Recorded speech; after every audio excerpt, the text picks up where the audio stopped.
Andra, how are you today? Good morning, thanks, how are you? Good, good. Can I follow you to work today? I have a couple of questions. Definitely, let's do it. Okay. All right, thank you. So, quel est votre conseil principal pour une personne qui veut appliquer à McGill mais qui ne se sent pas assez compétitive? Donc, je dirais pour ces personnes-là, la réponse est toujours non si on ne demande pas. Donc, je dirais, laissez-nous l'occasion de juger votre dossier. On cherche des indicateurs de curiosité, d'éveil, d'engagement communautaire ou dans d'autres organismes étudiants. Et donc, ce n'est pas nécessairement seulement les notes qui sont l'indicateur la plus important de votre dossier. Thank you, Andra. That's really good advice. Great. So here we are in the lobby of New Chancellor Day Hall. There's some interesting art on the walls here. So this is part of McGill's effort to include more Indigenous voices and Indigenous art and Indigenous presence at the faculty. And in keeping with that, we actually introduced a new applicant category for Indigenous students a couple of years ago now. It's open to any person who has ties to Turtle Island.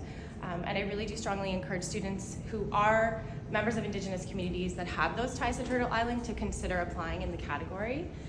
There are a number of small changes that the category involves, including who you can include as your references, and the length and content of your personal statement, as well as who's going to be looking at your file. So we have an Indigenous Admissions Advisory panel who's actually going to be looking at your file. And so if you have more questions about that, I really encourage you to take a look at our website or get in contact with the admissions office for more information. Here we are on the 4th floor at the Faculty of Law, and we're coming up to the admissions office here. This is where we do all of our important work. There's our colleagues there. Good morning, team.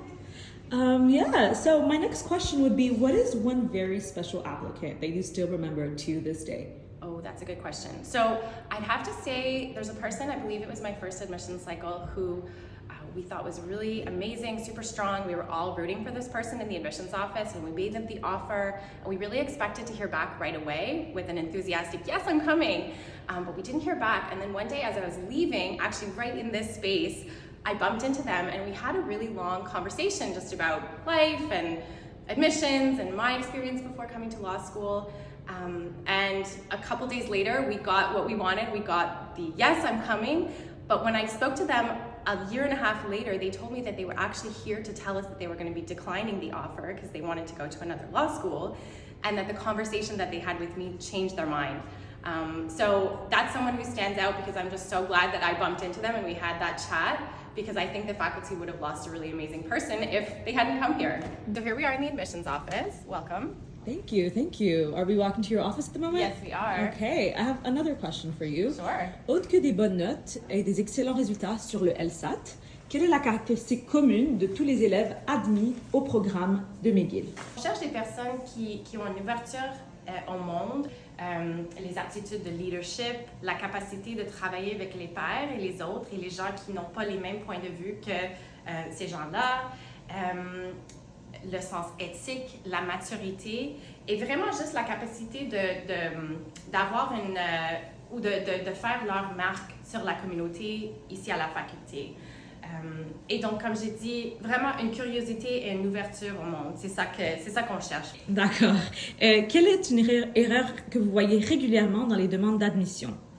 Je dirais très régulièrement, je vois dans la lettre de présentation personnelle le fait que la personne candidate veut étudier le droit parce qu'il ou elle veut aider les gens.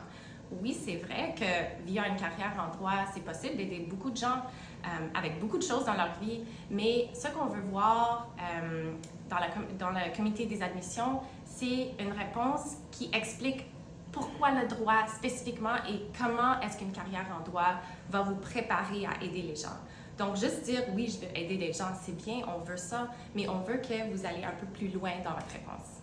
Okay, thank you very much. You're welcome, Blaine. Can you just remind people the application deadlines for McGill Law? Of course. So the first application deadline you have to be aware of is November 1st for people who are applying in the university, mature, and advanced standing categories. November 8th is the deadline for submitting your supporting documents. Et là aussi, on a une autre date limite pour les personnes candidates dans la catégorie des cégep.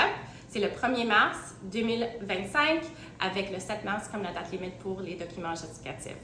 Thank you so much. I'll get out of your hair. You're welcome. Thank you so much for coming. Good luck, Thank you for letting everybody. me follow you. Have a good Bye. day. Bye.